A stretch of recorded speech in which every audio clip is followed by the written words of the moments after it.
Hi, everybody. I'm Glenn Kennedy. This is my co-host Charles Mott. Glad to be here today, Glenn. How you doing this morning, Charles? I'm doing good, and we had a nice little rain. It didn't cool it off for long, but it was a nice morning, wasn't Yeah, it it? was nice this morning, but it's starting to get hot now. Yeah. So, what would you like to talk about Well, today, I, Glenn? I would like to talk a little bit about Queen of the Valley Hospital.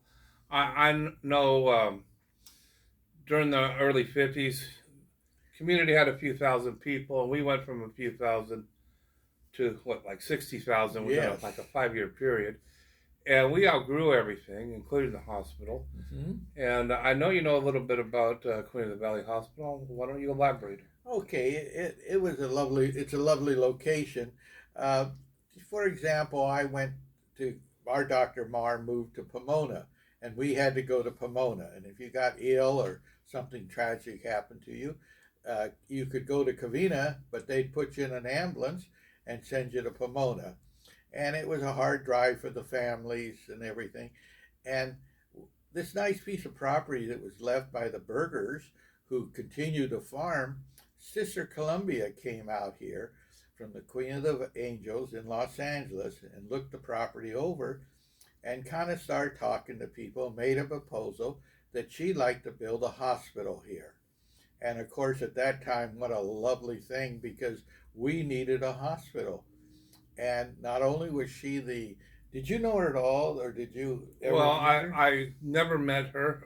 I've heard nothing but outstanding things about her. I know uh, Bill Fowler, who passed away a few years ago, was a barn boy with us.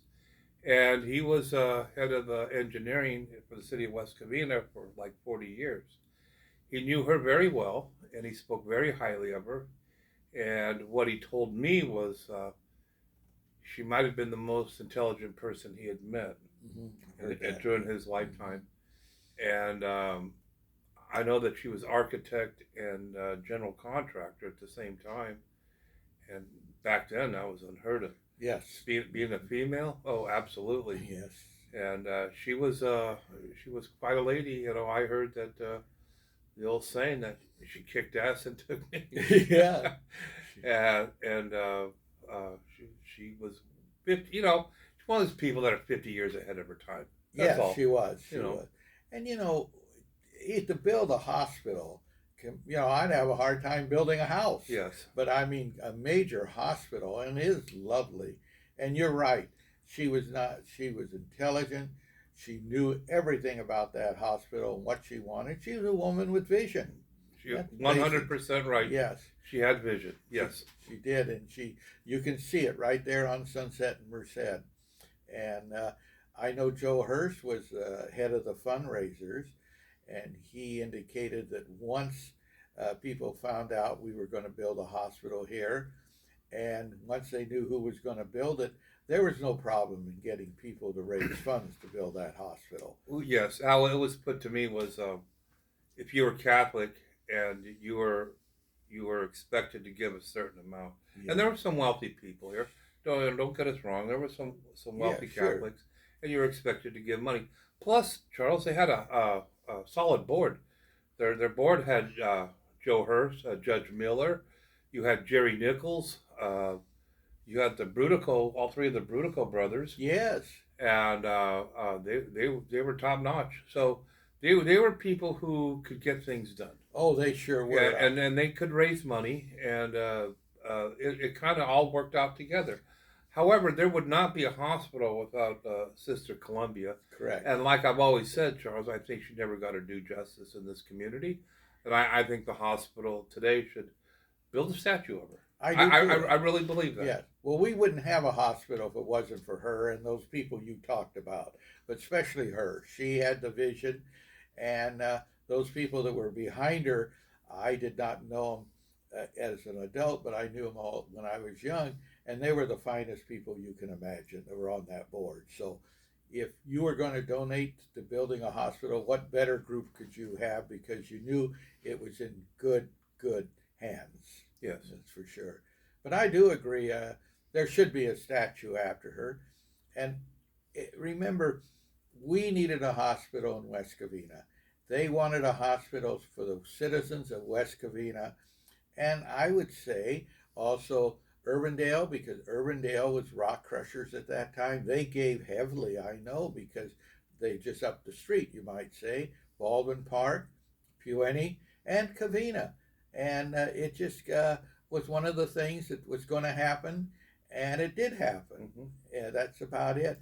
And no matter what insurance policy you had, no matter what funds you had, if you wanted to be at the Queen of the Valley Hospital in West Covina, near your family, that was going to happen. And that's what they were. Because, see, so many of them had to travel to Pomona, Pasadena, Los Angeles. And even though you're there, you're throwing a lot of pressure on your families and you need their support too when you're in that condition. So I think it was a wonderful thing.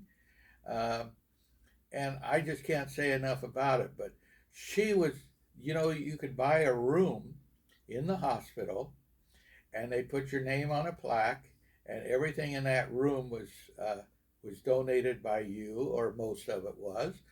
And I always thought that was a very nice thing for the community to be able to buy a whole room, a family. Yeah. So it was just great.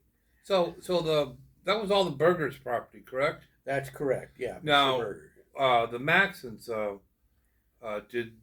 did they use any of their property to build that? No, they didn't. Their Okay. property ran right straight back, right down by their. I always call it the Maxon Medical Center. That big Okay, so tall where the one. medical center is, they own no. That's where their property stopped. They didn't own anything west of that. No, that was Okay. all Bill Berg, Mr. Berger. Okay. Yes. Okay.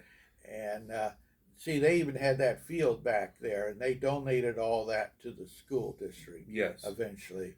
Yes. And then they built their own Maxon Medical building. Yeah. Don't get me going on that. It's a No, sore we won't subject go with any me. farther with Okay.